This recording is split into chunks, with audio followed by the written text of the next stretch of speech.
Hello everyone, मैं हूं पंकज कुमार साहब और आप सभी का आपके अपने चैनल नए स्टडी क्लासेस में स्वागत करता हूं। आज हम क्लास 12 के सेकंड चैप्टर को पढ़ने जा रहे हैं जिसका नाम है पुष्पीय पादपों में लैंगिक जनन। ठीक है, तो पुष्पीय पादपों में लैंगिक जनन जो होगा तो मैं आपको बता दूं पहले कि लैंगिक जनन की प्रक्रिया क्या है ना। तो हमने इसके पहले चैप्टर में पढ़ा था अलैंगिक जनन, है ना। जनन किसे कहते हैं, लैंगिक जनन के बारे में पढ़ा था, वर्धी या कायिक प्रजनन के बारे में पढ़ा था।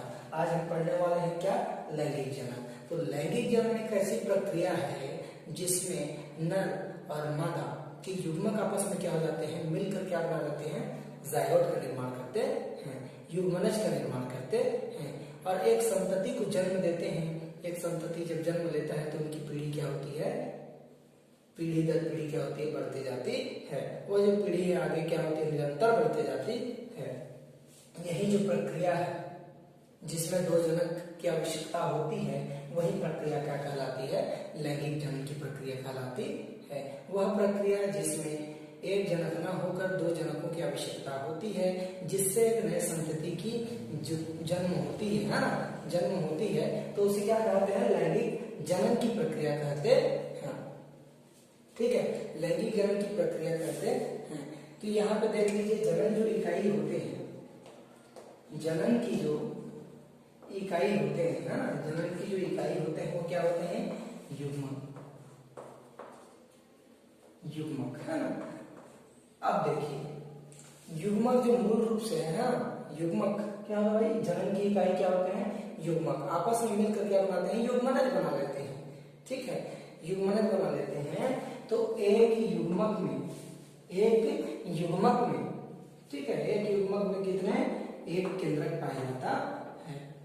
कितना, एक केंद्रक पाया जाता है। ठीक है, एक युग्मक में कितना केंद्रक पाया जाएगा, एक केंद्रक। अब देखिए नर और मादा दोनों के कितने, एक एक युग्मक, एक एक युग्मक आपस में मिलेंगे ना, आपस में जब क्या होंगे, संयोग होंगे, जुड़ेंगे, संकरण करेंगे तो ये क्या बन जाते हैं, युग्मनज, युग्मनज। ठीक है, युग्मनज मीन्स जायगोट, जायगोट, जायगोट। ठीक है, और ये जो युग्मक है ना, तो उसे क्या कहते हैं, गैमेट कहा जाता है, गैमेट। ठीक है, इसी युग्मक को हम क्या कहते हैं, गैमेट कहा जाता है। अब जब आपस में क्या होते हैं, ये युग्मक आपस में मिलते हैं, नर और मादा के युग्मक आपस में मिलने पर युग्मनज का मीन्स जायगोट का निर्माण होता है। ठीक है, जायगोट का निर्माण होता है और यह जायगोट क्या करता है, कोशिका का निर्माण कर लेता है।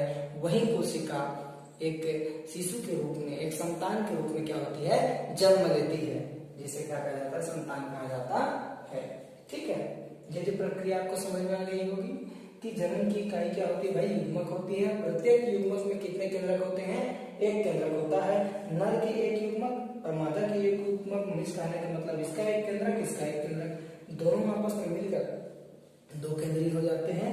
दो केंद्रीय होने के कारण ये दोनों आपस में क्या होता है, संयोग करते हैं, संयोग से युग्मनज का निर्माण करते हैं। और यही युग्मनज क्या करता है, एक संगठित होकर क्या करते हैं, इन दोनों को संगठित होकर क्या बनाता है, वह कोशिका का निर्माण करता है। वही कोशिका क्या बनती है, संतान, और वो संतान क्या हो जाती है, फिर जन्म ले लेती है। ठीक है, यही प्रक्रिया हमको आज पढ़ना है। लैंगिक जनन के जो हम लाभ देख लेते हैं ना, लैंगिक जनन के क्या लाभ होते हैं,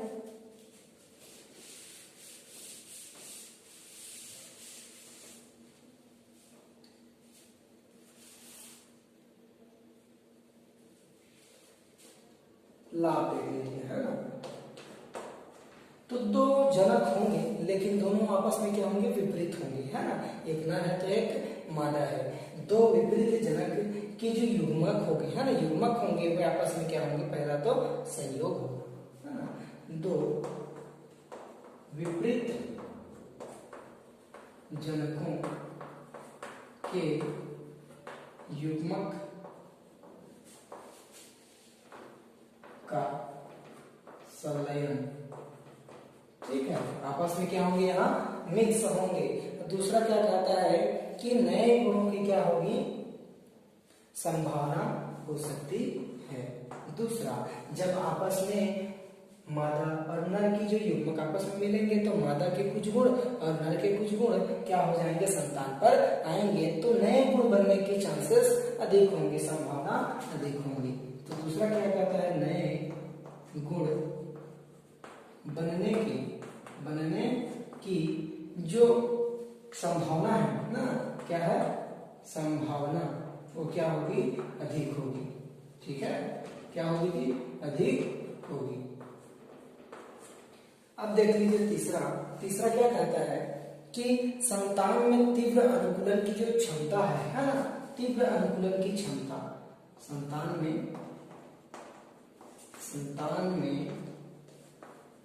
तीव्र अनुकूलन की क्षमता होगी।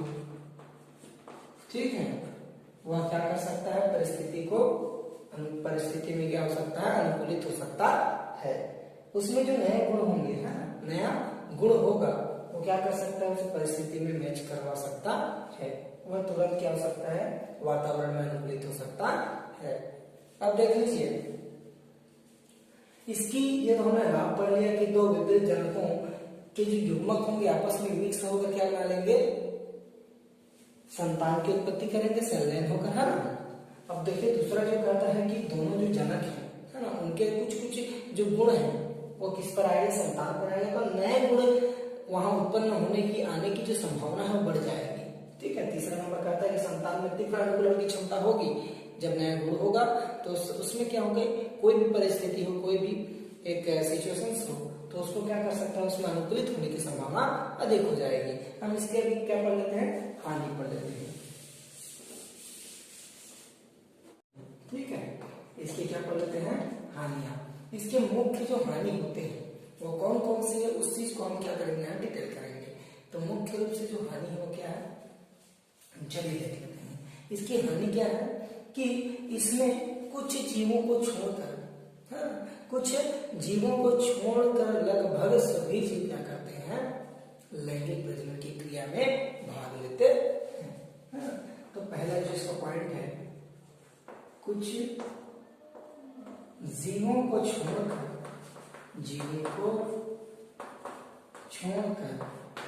लगभग सभी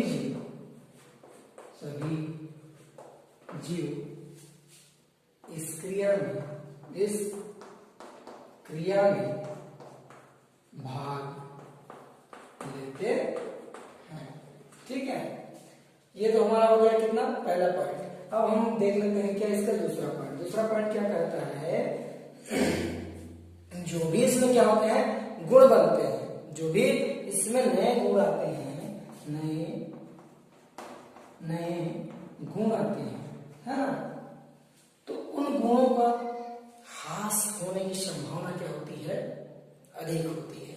ठीक है ना, नए जो गुण आते हैं उनका ह्रास होने की संभावना क्या हो जाती है, अधिक हो जाती है। संभावना क्या हो जाती है, अधिक हो जाती है। ठीक है, अधिक हो जाती है। हमने पढ़ा पहला कि हानि इसमें क्या है कि कुछ ऐसे जीव हैं जो लैंगिक प्रजनन में भाग नहीं लेते, लेकिन ऐसे कई जीव हैं जो क्या करते हैं, इस प्रक्रिया में भाग लेते हैं। कौन सी प्रक्रिया, लैंगिक जनन की इस प्रक्रिया में भाग लेते हैं। अगला देखिए, नए गुण आते हैं, संतानों में क्या होते हैं, नए गुण आते हैं, लेकिन उनके ह्रास होने के जो गुण है वो खत्म होने की संभावना क्या होती है, अधिक पाई जाती है। अब देख लीजिए हम कि लैंगिक जनन में जो भी संतानें होती हैं या लैंगिक जनन में जो भी क्रियाएं होती हैं, उनमें गुणसूत्रों की जो स्तर है ना, संख्या है वो समान होती है कि नहीं, है ना। तो लैंगिक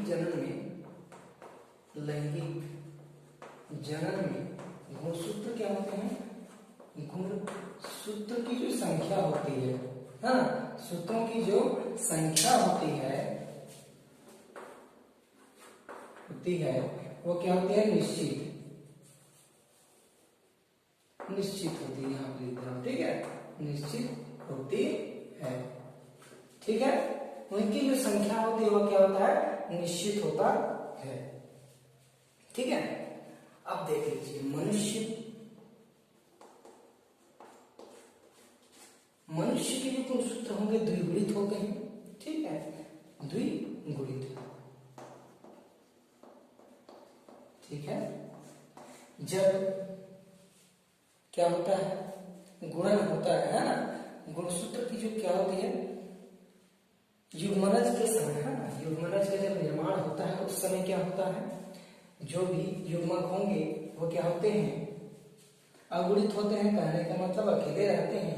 अब जब क्या होते हैं, दोनों नर और मादा दोनों के आपस में क्या होते हैं, संलयन करते हैं या मिक्स होते हैं, तो उस समय क्या होते हैं, वे द्विगुणित हो जाते हैं, है ना। युग्मनज क्या होता है, हमेशा युग्मक हमेशा क्या होता है, अगुणित। अगुणित कहने का मतलब n से इसको पॉइंट किया जाएगा, इसको 2n से, ठीक है। तो जब ये अकेले अगर नर का है या मादा का है, तो अब अगर दोनों का आपस में क्या है, युग्मक मिल जाए, युग्मक क्या हो जाए, आपस में मिल जाए, तो ये आपस में क्या हो जाएंगे, द्विगुणित हो जाएंगे, ठीक है। आपस में क्या हो जाएंगे, द्विगुणित हो जाएंगे। और यही जो होती है प्रक्रिया, वह क्या होती है, जब निषेचन के दौरान यही जो प्रक्रिया होती है वो कितनी हो जाती है, द्विगुणित हो जाती है। अपने अपने में जब रहती है तो क्या होती है, अगुणित रहती है। जब संलयन की प्रक्रिया होती है या, है ना, निषेचन की प्रक्रिया होती है, तो आपस में दोनों के अगुणित जो गुणसूत्र हैं वो आपस में मिलकर क्या बना लेते हैं, द्विगुणित सूत्र बना लेते हैं, ठीक है। अगला जो है, आवृत्त बीजों में जो पादपों का शरीर है वो दो भागों में बटा होता है। आवृत्त बीजों में पादप शरीर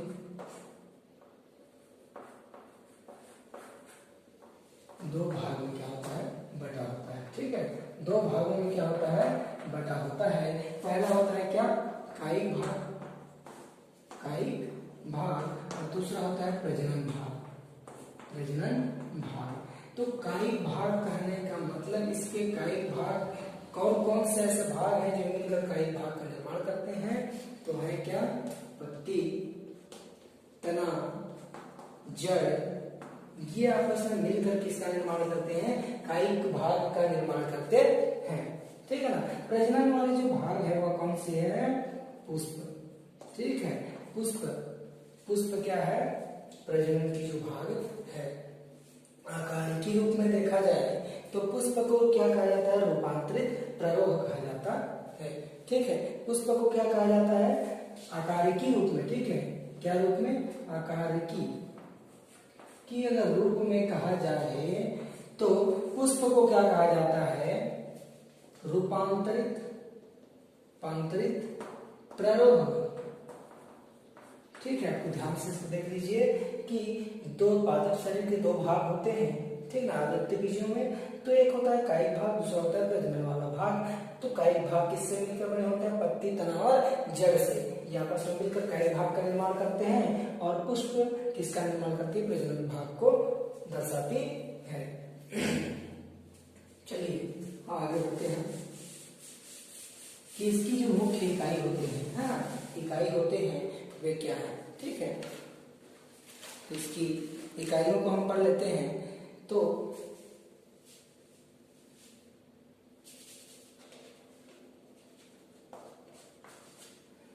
जब पुष्पासन होता है, ठीक है,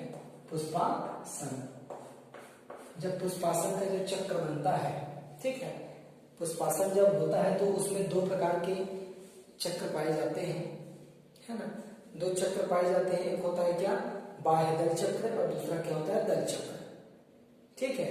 पहला क्या होता है, इसमें मुख्य रूप से जो चक्र पाए जाते हैं वो चक्र क्या होते हैं, बाह्य दल चक्र, और दूसरा क्या होता है, दल चक्र, ठीक है। दो होते हैं। उसके बाद देख लीजिए, एक नर वाला भाग होगा जिसे क्या कहते हैं, पुमंग कहा जाता है, और एक मादा वाला भाग होता है जिसे क्या कहते हैं, जायांग कहा जाता है, ठीक है, ये दोनों हो गए आपके क्या, बाह्य दल चक्र, दल चक्र। तो चक्र पाए जाते हैं जो कौन कौन से हैं, बाह्य दल चक्र, दूसरा क्या है दल चक्र, और ये पुमंग है वह नर वाले भाग हैं जिसमें पुंकेसर पाया जाता है, जायन जिसमें बीजाणु पाए जाते हैं, अंडक पाए जाते हैं। ठीक है, इसकी जो मुंह की छोटी छोटी इकाइयां होती हैं वो देख लीजिए आप, इकाइयां, इसकी इकाइयां क्या है, क्या होती हैं, बाह्य दल, बाह्य दल, दल, पुंकेसर, पुंकेसर और स्त्री केसर, स्त्री केसर। देखिए ठीक है, बाह्य दल चक्र से बाह्य दल और दल चक्र से दल, ठीक है ना। ओनली वन पुमंग में क्या होती है, पुंकेसर होती है, जायन में स्त्री केसर होती है। उसी को हमको जो इसकी इकाइयां पढ़ना था, इकाइयां, ठीक है। अब देखिए बाह्य दल, बाह्य दल क्या करता है कि बाह्य दल और किसको, दल को, बाह्य दल और दल को सहायक, सहायक क्या माना जाता है, सहायक चक्र माना जाता है। बाह्य दल और दल को क्या माना जाता है, सहायक चक्र माना जाता है। क्या माना जाता है, सहायक, सहायक चक्र माना जाता है। और पुंकेसर और स्त्री केसर को आवश्यक, आवश्यक चक्र कहा जाता, माना जाता है। ठीक है, ये जो अब मैं बाह्य दल और दल के बारे में बताऊंगा क्या है, वो देख लीजिए कि बाह्य दल जो होगी है ना, वह कलिकावस्था में है ना, कलिकावस्था में पुष्प को क्या करेगी, दर्शाएगी। बाह्य दल क्या करेगी कि कलिकावस्था में, कलिकावस्था में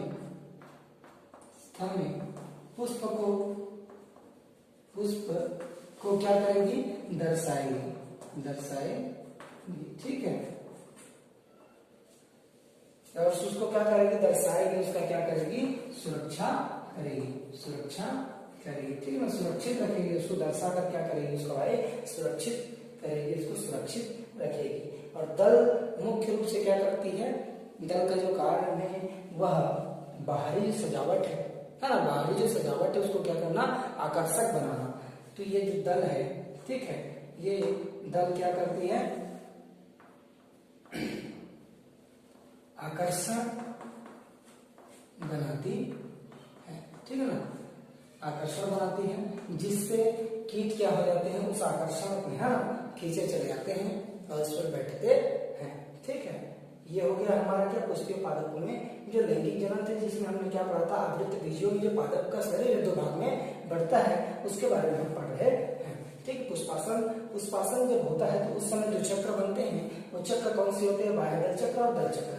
उसके साथ साथ क्या, नर भाग में क्या पाया जाता है, पुमंग पाया जाता है, और स्त्री भाग में क्या पाया जाता है, जायन, जिसे क्या कहते हैं, जायन कहा जाता है। अब इसकी जो छोटी छोटी इकाइयां थी, बाह्य दल से दल, बाह्य दल और दल, दल चक्र से दल, तथा पुमंग में क्या पाया जाता है, पुंकेसर पाया जाता है, जायन में क्या पाया जाता है, स्त्री केसर पाया जाता है। अब देख लीजिए मैंने क्या कहा, बाह्य दल और दल को क्या कहा, सहायक चक्र, और तथा पुंकेसर और स्त्री केसर को आवश्यक चक्र कहते हैं, है ना। बाह्य दल जो कलिका अवस्था में क्या करती है, पुष्प को दर्शाती है और उसकी क्या करता है, सुरक्षा करता है।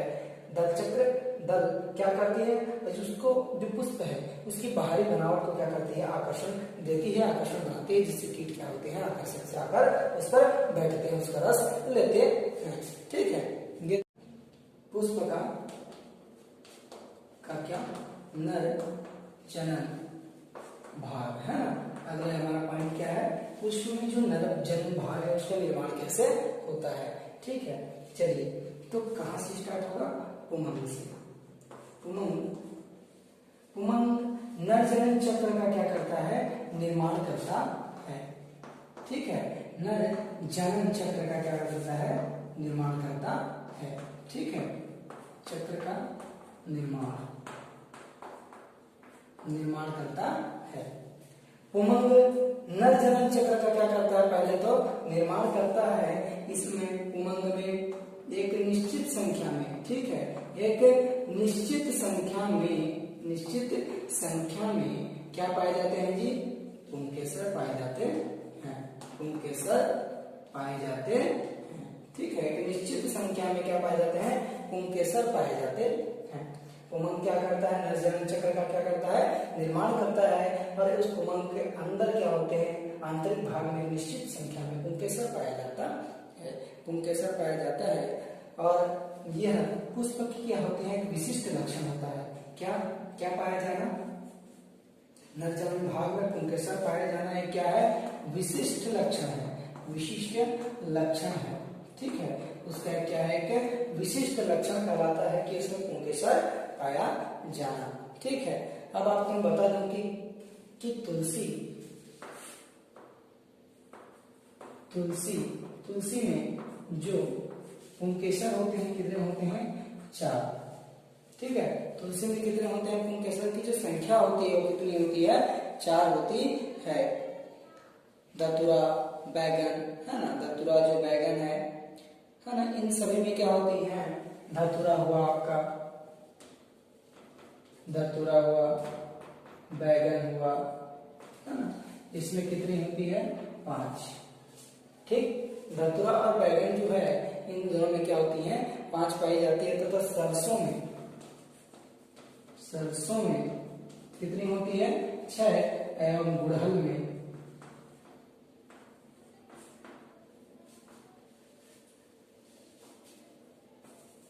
निश्चित नहीं होता है, निश्चित नहीं हो पाता कि कितनी है। ठीक है, निश्चित नहीं हो पाता। ये देख लीजिए, हमने यहाँ से पढ़ा कि पुमंग क्या करता है, नर जनन चक्र का निर्माण करता है। दूसरा पढ़ा क्या कि पुमंग में निश्चित संख्या पर पुंकेसर पाया जाता है, इन्हीं पुंकेसर के कारण इसका क्या है, और विशिष्ट लक्षण है। ठीक है, हमने उसके बाद पढ़ा क्या, तुलसी में जो कितने होते हैं, पुंकेसर की संख्या कितनी होती है, 4 होती है। धतूरा बैगन में कितनी होती है, 5 होती है। सरसों में कितनी होती है, 6 होती है। और गुड़हल में कितनी होती है, निश्चित संख्या कितनी होती है ना। उसकी एक निश्चित संख्या कुछ होती नहीं है, बाकी हम उसको क्या कर सकते हैं, किसी में ज्यादा किसी में कम हो सकती है। ठीक है, अब आकारिकी रूप से पुंकेसर क्या होती है, लघु बीजाणु पर्ण के रूप में रूपांतरित हो जाता है। क्या के रूप में, आकारिकी रूप में, आकारिकी रूप में जो पुंकेसर है, पुंकेसर क्या, लघु बीजाणु के रूप में, लघु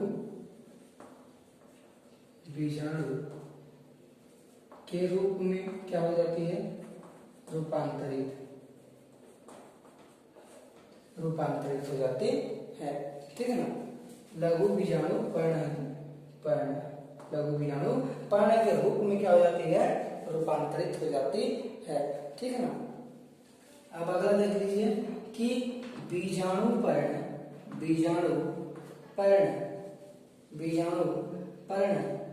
के जस्ट क्या होती है, बीजाणु पर्ण के जस्ट नीचे क्या होता है, निचले भाग में जो निचला भाग होता है, बीजाणु पर्ण का जो निचला भाग होता है, निचला भाग क्या होता है, तंतुमय होता है। क्या होता है, तंतुमय होता है, तंतुमय होता है, तंतुमय होता है। और तंतुमय होने के कारण इस तंतुमय भाग के नीचे, ठीक है, तंतुमय भाग के नीचे वाले जो भाग होता है जिसमें क्या पाया जाता है, माइक्रोस्पोरेंजिया,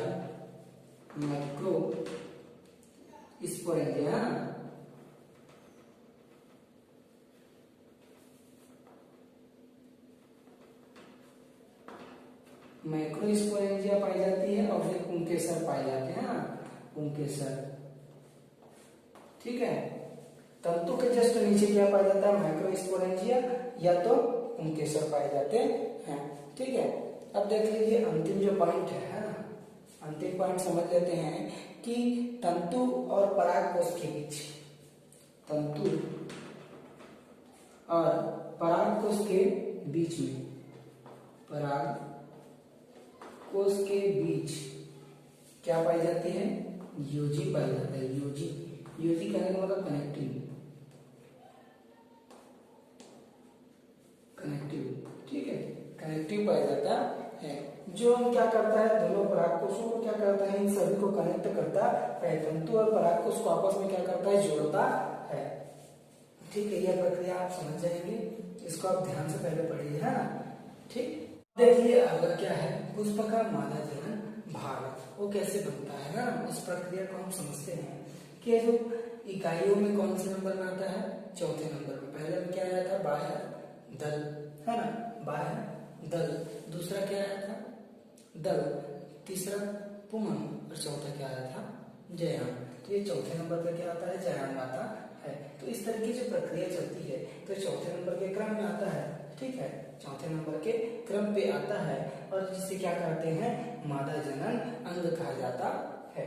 ये जो मादा जनन अंग है उसमें जो अंडक की संख्या होती है वो बहुत सारे होते हैं। अंडकों की जो संख्या होती है वह क्या होती है बहुत सारे होते हैं और स्त्री के साथ दोनों आपस में क्या होते हैं मिलकर मिक्स होकर मादा जनन अंग का क्या करते हैं निर्माण करते हैं, ठीक है। बहुत सारे अंडक आपस में मिलकर और स्त्री के साथ मिलते हैं और क्या करते हैं मादा जनन अंग का क्या करते हैं वहां निर्माण करते हैं। देखिए जो मादा जनन अंग है वह गुरु बीजाणु पर्ण का क्या करता है निर्माण कर दिया, तो हम गुरु बीजाणु पर्ण कहते हैं किसको मादा जनन अंग को कहा जाता है, ठीक है।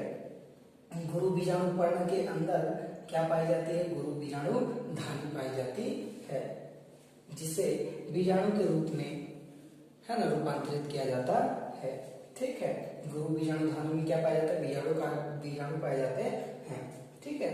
यहीं पे क्या होते हैं अंडक का निर्माण होता है और यही नर युग्मक आकर क्या करता है संलयन करता है जिससे क्या होती है संतान की उत्पत्ति होती है। ये जो हम तस्वीर बनाए हैं चित्र बनाए हैं ये आप ध्यान से देखिए, ठीक है ना। ये तस्वीर आपको जैसे भी एग्जाम में क्या होते हैं कोई भी एग्जाम में आपको लिखना होता है तो लिखने के बाद आपको क्या करना होता है उसका एक डायग्राम बनाना पड़ता है, ठीक है। तो उसको आप ध्यान से एक बार देखिएगा। Thalamus, ovules, ovary, issues of stigma, है ना। ये क्या होंगे प्रारूपीय जो पुष्पीय पाद है ना उसका क्या है अंडक का चित्र है, ठीक है। डायग्राम इसी का है। आप ये समझ गए होंगे पुष्पीय पादप में जो मादा जनन का भाग है वो कैसे बनता है। लघु बीजाणु धानी या परागकोश का क्या होना परिवर्धन होना। तो इस प्रक्रिया को हम अभी पढ़ेंगे तो आप ध्यान से देखिए मैंने यहाँ कुछ लिखे हुए हैं उसको आप तुरंत समझ नहीं पाएंगे, ठीक है। मैं आपको आसानी हो बोल के ये क्या किया हूँ शॉर्ट में लिखा हूँ, ठीक है। तो ठीक है चलिए आपको मैं समझाता हूँ कि जब क्या होता है परागकोश का है ना जब परागकोश का निर्माण होता है, ठीक है। जब परागकोश का क्या होता है निर्माण होता है ध्यान से सुनिएगा। जब परागकोश का क्या होता है निर्माण होता है तब तरुण परागकोश के चारों ओर, ठीक है। जब परागकोश का क्या होता है निर्माण होता है उसी समय जो तरुण परागकोश होता है उसके चारों तरफ हाइपोडर्मल की कोशिकाएं पाई जाती हैं। उसके चारों तरफ क्या की कोशिकाएं पाई जाती है हाइपोडर्मल की कोशिकाएं पाई जाती है। अब देखिए ये जो हाइपोडर्मल की जो कोशिका होती है उसमें उसकी आकार जीव द्रव्य और बड़े केंद्रक होने के कारण उसके नाम को चेंज कर दिया जाता है। क्या नाम कर दिया जाता है आर्कीस्पोरियल कोशिका, आर्कीस्पोरियल कोशिका, ठीक है। कि जब परागकोश का निर्माण होता है तो तरुण परागकोश के चारों ओर क्या पाया जाता है हाइपोडर्मल कोशिका पाई जाती है और हाइपोडर्मल के आकार जीव द्रव्य और बड़े केंद्रक होने के कारण उसका नाम क्या हो जाता है आर्कीस्पोरियल कोशिका रख दिया जाता है, ठीक है। जब आर्कीस्पोरियल कोशिका का क्या होता है यहाँ विभाजन होता है। जब आर्कीस्पोरियल कोशिका का क्या होता है विभाजन होता है उस समय दो स्तर बनते हैं, ठीक है। दो स्तर बनते हैं, एक बाहरी स्तर बनता है दूसरा क्या भीतरी स्तर, एक बाहरी स्तर और एक भीतरी स्तर, ठीक है। तो बाहरी स्तर का जो नाम होता है वह क्या होता है प्राथमिक वित्तीय कोशा, यह कोशिका है ना प्राथमिक वित्तीय कोशा। या देखिए भीतरी स्तर का जो नाम होगा वो क्या होगा प्राथमिक बीजाणु जनक, प्राथमिक बीजाणु जनक। ध्यान से देखिएगा, ठीक है। बाहरी स्तर को मैंने क्या कहा प्राथमिक वित्तीय कोशा कहा गया और भीतरी स्तर को क्या कहा प्राथमिक बीजाणु जनक कहा गया, ठीक है। अब इसके बारे में हम पहले पढ़ लेते हैं उसके बाद दूसरा को पढ़ेंगे, ठीक है। क्या कहता है कि जो बाहरी प्राथमिक वित्तीय कोशा कितनी स्तर का बनाती है, कितनी स्तर बनाती है 3 से 4 भित्ति वाले स्तर बनाती है, 3 से 4 स्तर बनाती है। 3 से 5 स्तर का क्या करती है वह भित्ति निर्माण करती है पहला, ठीक है। ये क्या करती है 3 से लेकर 5 तक की जो भित्ति होगी है ना भित्ति या तो स्तर को बनाती है। सबसे जो बाहरी त्वचा होती है सबसे बाहरी स्तर है ना होती है उसके नीचे वाली परत को क्या कहा जाता है ना, उसके नीचे वाली जो परत होती है सबसे बाहरी स्तर के जस्ट पीछे, उसके नीचे वाला जो स्तर होगा वह क्या होता है, मोटा होता है, मोटा होता है, जिसके कारण उसे क्या कहा जाता है, अंतःभित्ति एंडोथीसियम, अंतःभित्ति एंडोथीसियम कहा जाता है। क्यों कहा जाता है कि जो बाहरी भित्ति होती है उसकी आंतरिक भित्ति मींस उसके जस्ट नीचे उसकी जो स्तर होगी वह क्या होती है, मोटी होती है, इसलिए उसे क्या कहा जाता है, अंतःभित्ति एंडोथीसियम कहा जाता। ठीक है, अब देखिए अंतःभित्ति एंडोथीसियम है ना, तब इस भित्ति के उसके नीचे जस्ट क्या पाया जाता है, मध्य स्तर पाया जाता है ना, इस भित्ति के नीचे मध्य स्तर पाया जाता है, और मध्य स्तर क्या हो जाता है, शीघ्र ही नष्ट हो जाता है, मध्य स्तर क्या हो जाता है, शीघ्र ही नष्ट हो जाता है। अब उसके नीचे मध्य स्तर के नीचे एक और स्तर पाया जाता है जिसका नाम क्या होता है, टेपिटम, टेपिटम, मध्य स्तर के जस्ट नीचे एक स्तर पाया जाता है जिसे क्या कहते हैं, टेपिटम कहा जाता है, जो थोड़ी सी देर में क्या हो जाती है, नष्ट हो जाती है ना, उसको समय लगता है नष्ट होने में लेकिन नष्ट हो जाती है। ठीक है, इसको समझ गए। प्राथमिक भित्ति कोशिका क्या होती है, 3 से 5 भित्ति बनाती है, जिसमें सबसे बाहरी के जस्ट नीचे है ना, सबसे बाहरी स्तर के उसके नीचे वाले स्तर क्या होती है, मोटी होती है, जिसे क्या कहा जाता है, अंतःभित्ति एंडोथीसियम कहा जाता है। अब इसके जस्ट नीचे अंतःभित्ति एंडोथीसियम के जस्ट नीचे जो स्तर बनी होती है उसे मध्य स्तर कहते हैं, और मध्य स्तर के नीचे क्या कहते हैं, टेपिटम कहा जाता है। अगला देखिए प्राथमिक बीजाणु जनक, जो भीतरी स्तर है।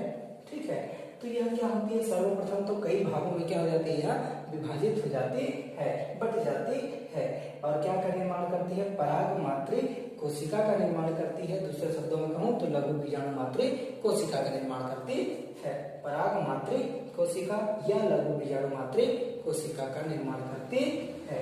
अब इसमें जो विभाजन होता है वह मुख्य रूप से कौन सी होती है, अर्धसूत्री विभाजन होता है। ठीक है ना, इसमें जो विभाजन होता है वह क्या होता है, अर्धसूत्री विभाजन होता है। अर्धसूत्री विभाजन होने के कारण पराग कणों का क्या हो जाता है, यहाँ निर्माण हो जाता है। यह जो प्रक्रिया है ना, यह प्रक्रिया क्या है, लघु बीजाणु परागकोश का परिवर्धन की प्रक्रिया है। ठीक है, इसको एक बार नहीं 2 बार देखिए, इस वीडियो को आप 2 बार देखिए, समझ जाएंगे कि मैं क्या बोलना चाहता हूँ इसमें, है ना। आप ऐसा डायग्राम इसलिए बनाया हूँ ताकि आपका समझ क्या हो सके, तुरंत आ जाए, बोलने से समझ नहीं आए, डायग्राम आप देखोगे ऐसा कैसे बनाया हूँ मैंने, यहाँ से यहाँ तक गया है ना, आर्की स्पोरियल कोशिकाओं का यहाँ पर विभाजन हुआ है। ठीक है, विभाजन से हमने इस विभाजन को बांटा है, 2 भाग में मैंने इसको डिवाइड किया है, लास्ट में ये है। ठीक है, तो आज के लिए बस इतना ही। अब क्या करेंगे हम कि आने वाले जो पार्ट्स होंगे उसमें हम नए नए टॉपिक्स हम क्या करेंगे, कंप्लीट करेंगे। ठीक है, आज के लिए बस इतना ही, धन्यवाद।